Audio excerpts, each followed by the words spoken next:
One of the main design reference of a GULFMASTER model is a yacht, hence this thick iconic ring on top of the bezel. This ring will represent a window of a yacht or a cruise ship actually. The other features that prove this is the anchor shaped hand for the tight graph dial down at the 6 o'clock position. We'll get to that after. Now back to the beautiful gold ring on top. It has a detailed brush finish on top that shows a colorful spectrum of as light reflects from it, glossy bevel edges that goes on the side as well. Now looking at the side, the 4 steel buttons on both sides also have the same glossy finish to it, all big enough to push and operate of course. Written back on top of the ring, they actually engrave all the writings on it to fully use the space to show each button's purposes, very clearly visible and easily understandable right away. I'm going to look at each layer of the faceplate that this guy has. Apparently it has a lot of them. First thing is slightly bevel minute index ring here. Gold prints for each index, and they fully use the space on top to print out city codes abbreviations actually. So this will be coming very handy for the wartime functions. Moving down just a little bit more deeper in there, this is where all the hour index at. Pretty huge, round and square shape. They are pretty thick too when viewed from sides actually. All have glossy finish from just a little bit on top all the way to the side as well. Very beautiful. This is, look at it, there is just below at the 6 o'clock index there. Here is where the LED backlight is placed at. Kind of like a mini cave just built for that LED only. Amazingly detailed structure. At the same level as the index as well, here lies the main dial, like this round shape and oval shape here. Here is how every other dial or complications are separated actually. We have an analog mode dial on the left, digital display dial on its right, and a tiny moon face dial just below it, and an analog tight graph display dial at most bottom part. This layer alone has a detailed brush finish on top, and all of its sides are beveled and just slightly polished to glossy finish. Right, let's look at individual dial. Here the arrow pointer for the mode dial aren't actually white, it's emptied out, and it seems to have a layer of white ring below it that makes it appear to be white. The two main functions of a GULFMASTER also have been highlighted in square, in white and gold too. Let me remove the arrow hand out of the way real quick. Press the like button and mode actually there. This is the hand retraction function that this GULFMASTER have actually. So you guys could actually see all the dial now. Nothing much for digital dial except it is in negative display. It is a gold and black series anyway, so black and gold, you know, this fit to the theme. The tight graph at the most bottom however is pretty unique. They have an arrow at one end and a ship anchor again at other end. The overall ring below it just has this circular finish to it. There it is, very beautiful. This is kind of like the light spectrum that the other version didn't have actually. Very incredible.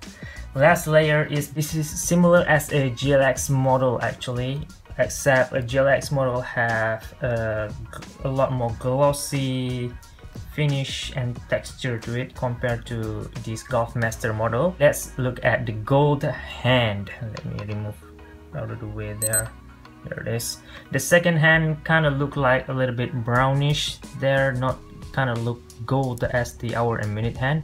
It has this white tip at the end there and a black squared end, kind of like to balance it all out.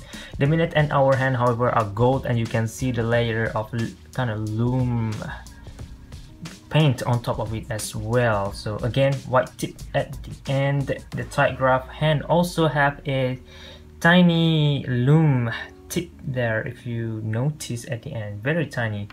You see, this is all the amazing details that you paid for when you bought this watch. I haven't even get to the function of this watch yet.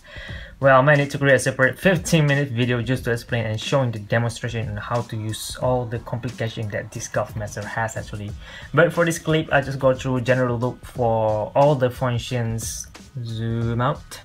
At timekeeping mode alone, we could tell the time in analog and also in digital as well. You can switch between the time display to day or date or as well, and times, minutes, hours, or seconds. Of course, we can also tell local tide, whether it is high or low from this tide graph over here. And of course, next to it is the moon phase. This is, I believe, first quarter waxing phase, I guess. The advantage of having this model dial is that it allows you to actually know right away what is the next function is. Here it is, so it auto lists everything back up, such as now we are at firstly at tide graph. Yeah, hourly tide display, so we could predict how the tide will be at based on our city setting, daily moon phase here, and also moon age as well. Since they already added the tide data into the system, they might as well add the moon phase display as well, you know, since everything is already in here. If you are going fishing or boating at dark hour at nighttime, at least you'll know if the moon will be bright or not. At nighttime, this might help you to navigate or see whatever around you in your surrounding while you are in the middle of the ocean. That is probably the only thing, the only practical way I could think of on how to use these moon phase functions. Okay, next function is the world time. The second hand will act as a pointer at this mode and shows the city name that you are going to check. This is a lot easier to navigate or scroll since you already know where to stop the arrow at each time you press the button compared to a fully digital watch. Now I'm going to go to LS NYC New York, so straight away I know New York current local time is displayed over here 1:50 p.m. in the afternoon. Next is a stopwatch. This model has a 1/100 second accuracy and also this standard split and elapsed time function actually there. Next is the timer, default to 10 minutes. Just hit forward to start or stop, just press adjust to set it back to 10 minutes. You can set everything up. I'll cover it on a separate video actually. And next is 5 alarm. I mean 2 alarms, 3rd alarm, 4th alarm, 5th alarm, and signal. Yeah, no snooze alarm at all, I believe in here. Alright, back to timekeeping mode, and from here alone we could just press search to access the thermometer function. It's now 30.9 degrees Celsius. It is pretty straightforward and easy to use right away. No fancy things, but you can set it up. Is it not accurate? I'll cover it up in next video. Right, press mode to go back to timekeeping, and from here is this compass. Straight away straight forward written up here. Press this resume button and this digital compass will be on right away, and second hand will always point to north direction. The 12th index will show to your objective direction, and the initial tide graph over here will shows a safe bearing information. Okay, if you don't know what it is, let me give you guys a quick example. I already set up on top of here actually. Alright, you can toggle between direction or bearing just from the adjust button. I'm gonna use bearing on this example.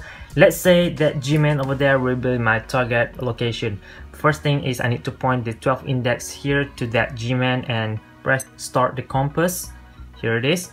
Keep pointing and read the bearing over here, 266 or 65 degree. Now from here you just need to press this search button down here once, and now the tide graph will remember that bearing over there. And even though I already spin the watch, look at this. This tide graph arrow will always keep pointing to the G-man even though I'm walking to any other directions now. To reset it, of course, press and hold search button and it will display 0 degree. There it is. And now there is the bearing, the registered bearing are now back to 0. The tide hand will move the same and the same direction as the second hand. There it is. Really, I mean, I think this is really interesting and mesmerizing to look at actually. There it is. Okay, easy.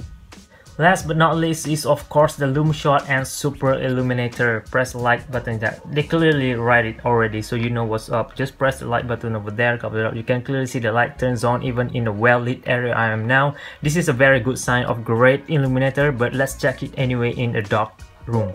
I only charged it for about 10 seconds using a LED light. Okay, from here only a few parts that will glow in the dark, and that is the 12, 3, 6, and 9 hour index. The minute and hour hand will glow as well. You can clearly see from the white sides of it. The second hand will only glows at the arrowhead. You can see it like passing through just at the 12 hour index there and over the minute hand. Just there, passing that. Lastly, the tight graph will also glows, but just a little bit at the tip down there. You could barely see it actually. Very tiny, hardly noticeable. However, if I turn the illuminator light on right now, you can it's like that tight graph is the clearest spot of the watch that we could see actually. I can see how this will be useful as a light signal during emergency situation, I guess, almost like a flashlight. This will surely be a flashlight if they added the afterglow functions to it. There are of course a lot more things that I haven't showed yet, such as how to set the home city setting, the backlight setting, the compass calibration, the tight graph calibration, and some more, but let's save it for another video. Now let's have a look at other parts as well. This watch has the most unique type of band. It is locked with 3 screws, 2 hexagonal heads on top and 1 standard screws at the bottom of it. This model didn't even have a lug actually. This is totally one of a kind, very different from all G-Shock models actually. This band here surely not going to come off like anytime soon. This part feels really strong, not like no weak point or joint at all on these 2 sides here. The other things that I like about this watch is that it has a very soft rubber band. I reviewed this GA-700 model, and this guy also happened to have a soft band at this price point, but this one on a GULFMASTER model feels better. It didn't feel cheap at all. It feels somehow, you need to feel by yourself to know the quality of it. The top part of the band also have the same quality, and I really like the 2 band keeper, man. Only a twin sensor GULFMASTER model have these features. Even the triple sensor or the quad sensor model didn't have this.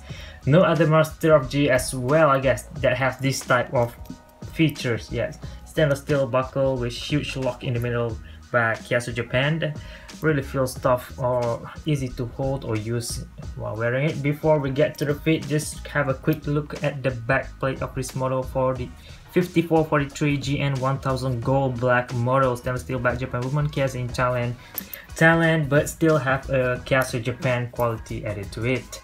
Look at the fit. The band is soft and comfortable. The buckle feels nice and not pressuring my wrist from the bottom there as I'm wearing it. And most importantly, the fit. There it is. I didn't even wear it all the way to the top, but I already have a great fit. A fit that most G-Shock watch didn't have except this guy over here. But this one is a lot better than this nylon band actually. For all these amazing details and functions and looks, I do believe this is like one of the best Master of G at the price point. Even though it is easy to get, I gotta admit that this model are still just a little bit expensive for certain people, but if you actually look into it, like totally dig into the market, and in some online sites like the Yahoo Japan auction, if you know what you are doing or buying, you should be safe actually. So that's why I'm here sharing with you guys all the things that you need to know before you bought a GULFMASTER model out there, so you could decide for yourself if you want this or not. I totally recommend this for your first Master of G, like entry level for Master of G, before going up above at more higher end, more pricey model. But if you have the fund to buy triple sensor or quad sensor, just straight away go for that. This is for the beginner level, people who just want to start out and want to have a lot of functions, get a lot of values per box. This is the model for you guys. Alright, keep the support coming. Be sure to like, share and subscribe. Leave your comment down below if I miss anything, any features, or mistakenly says anything. I hope not. But be sure to hit that notification alert as well, so you will be notified about all of this unboxing video or any G-Vlog that I'll be publishing anytime soon. Until then, this is G-Shock High Fashion Channel, and out.